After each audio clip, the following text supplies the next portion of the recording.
paternalistique, et l'histoire d'une fondation, l'histoire de la fondation d'une théocratie soufie. Là encore, ce n'est pas un cas unique dans l'histoire, soit dit en passant, même si c'est un cas quand même assez intéressant, très paradoxal,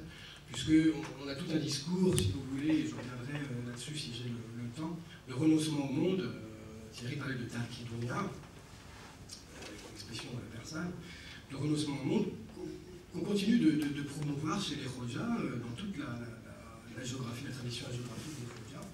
mais alors qu'en même temps on prend le pouvoir, on fait exactement le contraire, c'est-à-dire qu'on s'occupe le plus possible du monde précédent. Enfin, bref, donc on a, si vous voulez, la fondation d'une théocratie soufie à la fin du XVIIe siècle, qui se poursuit après, bon an, mal an, avec les descendants d'Apak Khoja. Selon cette version historiographique, incarnée ici, représentée ici par ce roman historique d'Ali Ali, mais aussi, c'est une opinion très très répandue,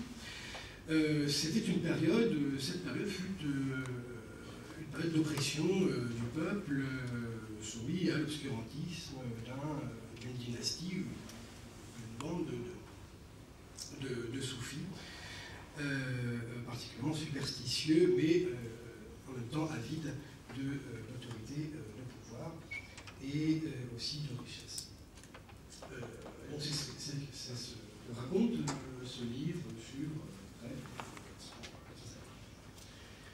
alors la suite, un autre, là on peut dire que c'est la fin du cataclysme. Ce sont les derniers Khoja, si vous voulez, ceux du XVIIIe et du début du XIXe siècle. La plupart seront en fait rejetés par les armées Qing au cours du XVIIIe siècle, mais en réalité certains reviendront, enfin c'est une histoire complexe par la suite, de petites révolutions, de petites guerres régionales sans arrêt jusqu'au XIXe siècle.